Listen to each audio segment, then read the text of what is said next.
Alrighty guys, welcome back to Star Wars Review.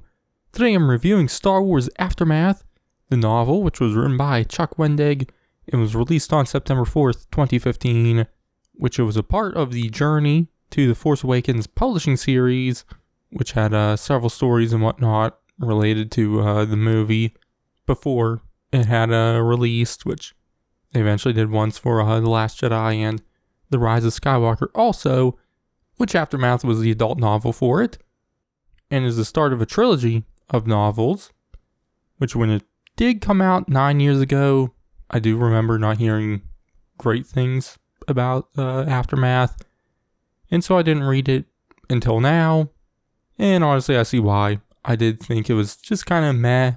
I was surprised how small scale of a story it was, as it mainly takes place on the planet Akiva, as it follows a rebel pilot named Nora Wexley returning home to her son Temin, who appears in The Force Awakens as a Resistance pilot, who then goes by the nickname Snap, and he was played by actor Greg Grunberg in the movie. But while there, we see Imperial remnants holding a meeting on the world led by Admiral Ray Sloan, who originally appeared in the novel A New Dawn, which was a tie-in to the animated series Star Wars Rebels. But what kind of creates the conflict in the novel is we see Wedge Antilles scouting out worlds and whatnot, and he comes to Akiva and ends up getting captured by Sloan and the Imperials there. And in fact, the skirmish happens when Nora is returning to the planet also, unknowing that Wedge and the Imperials are there. But that's kind of the general start of the novel. But, like I said, overall, it was kind of just meh about the novel. One thing which is normally something that usually kind of puts me down on some novels and just stories in general, is bad pacing, which I thought the pacing for this novel was fine. I didn't really have many issues too much with the pacing, but just with some things with the writing, I just wasn't as into. Maybe some things maybe feeling a little too convenient, or some tropes being overplayed a little too much. One trope that did start to kind of annoy me a little bit was fake out death moments. There was one moment where it was like an actual fake out death where the characters even react to it, but I felt like a little too many times where a character has a moment and it's like they think they died, and then it's like, oh no, they didn't. It was kind of overused a little too much, and so there's a lot of things like that I felt like were just overused a little too much, and kind of really took down the novel for me a decent bit. I also felt like some characters could have been developed a little bit better. Really, the character I was into the most was Admiral Ray Sloan, and just I really enjoyed the moments with her and the other Imperials kind of debating on what to do next, as the Empire is pretty much crumbling at this point in time after the death of Emperor Palpatine and Vader and whatnot, and the destruction of the second Death Star. And so throughout the novel, I enjoyed seeing, Sloan and the other Imperials kind of trying to grab for power, try to come out on top and become the new Emperor and whatnot.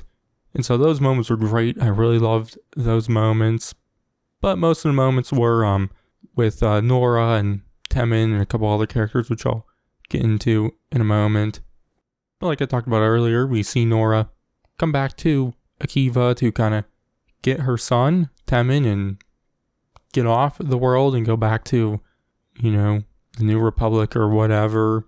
But throughout the novel, we kind of see them have a strained relationship, as Temin doesn't even want to leave Akiva, but we see Temin blame her for leaving him behind to join the rebels, as we also learn that Temin's father and Nora's husband was taken by the Imperials for being a rebel, and one reason Nora left was to try and find him, And so there's just a lot of conflict between the two, and is very central to the story, which I, love messy family drama and stories. But this time I kind of didn't. Just ended up feeling like it was a little too, at least portrayed a little too kind of black and white of an issue. I kind of took the story as blaming the character Nora a little too much in the scenario, I guess. And near the end of the story, they do come to an understanding, but I don't know. I just didn't feel like it was really earned too much. And I kind of just didn't really think there's enough development there, I guess.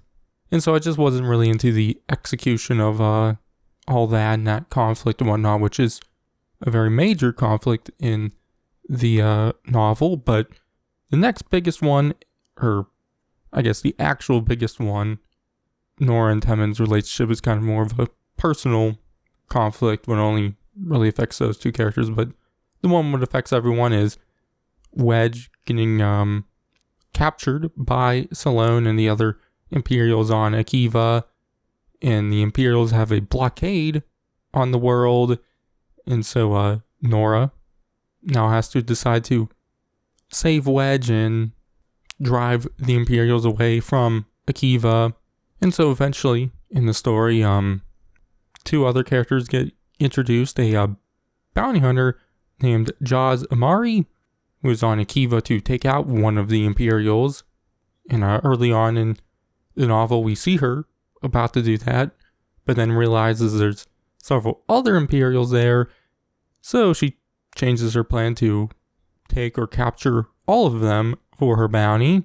But her plan gets foiled by Salone, and she has to come up with a new plan, which eventually she meets the Wexleys and a former Imperial loyalty officer named Sinjir Rath Velas, who we learn was stationed on the Force Moon of Endor, where he actually had a run-in with Amari, and so that kind of drives him to help Amari, and then therefore the Wexleys and the New Republic, which I found them interesting characters, and I understood the basics of them and their motives for helping the New Republic and the Wexleys and Wedge and whatnot. But I do wish I maybe got a little more into them. But obviously there is the next two novels in the trilogy where I would assume we'll kind of dive more into them. But there was other side characters. There's one named John Burrell, who's a New Republic soldier who gets sent to Akiva after Akbar and the New Republic kind of figures out that something's up on Akiva. They know Wedge went there and is now missing, and I think they originally sent some probe droids or other pilots, and then they went missing. And so then they send Burrell and a team of soldiers, but their ship gets shot down, and Burrell is the only survivor, which by the end of the novel, I kind of found him to be kind of a pointless character in it. He never meets up with the others until the very end. And so, it just kind of felt like he didn't really do much for this story. I would assume he ends up playing a bigger part in the next two novels, as there's some setup there at the end of this novel. But, he just felt pointless in this one. There's also another side character, Temin's droid, Mr. Bones, who is a reprogrammed B-1 battle droid, who is also kind of a little crazy. He's just kind of there to be a fun character, and I found him to be a fun character and whatnot. But there are several other side characters, obviously several other Imperial characters, but they kind of all fall into the same category, which I already talked about earlier. There is a crime lord on Akiva named Surat Nuat, who we kind of see Temin have a little bit of a conflict with throughout the novel, as I guess Temin stole something from him, which Nuat kind of captures Temin, and that's kind of how Sinjir and Jazz kind of meet up with Temin and then Nora and whatnot. But there is other kind of side characters which are involved in these interlude chapters, which I'll talk about more in a moment. But by the end of the novel, we see the main characters kind of start an uprising on Akiva, which ends up scaring the Imperials, and so they have to flee. But there's a moment with Wedge where he kind of breaks free from the Imperials for a little bit and is able to kind of steal a tablet and is able to send a distress call to the New Republic. And so the New Republic ends up sending some of their fleet to Akiva. And so there's some bigger action stuff near the end. But once again, I kind of only ended up really caring about the stuff with Salone and the other Imperials. And so in the end, there is some nice moments with Salone kind of taking control and grabbing the power. But then there is another tease near the end of the novel where there's someone else who's leading the charge.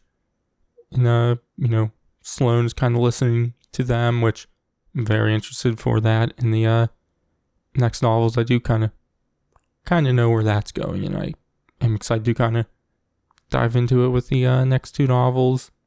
But I kind of just ended up not being that into the story with the New Republic or New Republic adjacent characters in the story.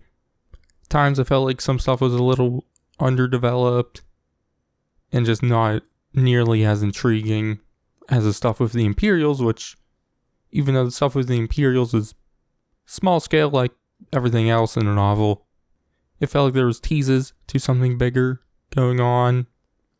And so I just enjoyed that way more than the other stuff. But like I did say, there are interlude chapters which just have small stories about other people throughout the galaxy. There's ones just about random people, but then there are some about characters like Han and Chewie or Mon Mothma. There is one that takes place on Tatooine where we get introduced to the character Cobb Vanth, who we see acquire Boba Fett's armor in the story, which obviously that story ended up being adapted in the Mandalorian, where we see Vanth played by Timothy Oliphant. But in the end, the interludes, I enjoyed them, but I do feel like they kind of don't really affect the main story that much.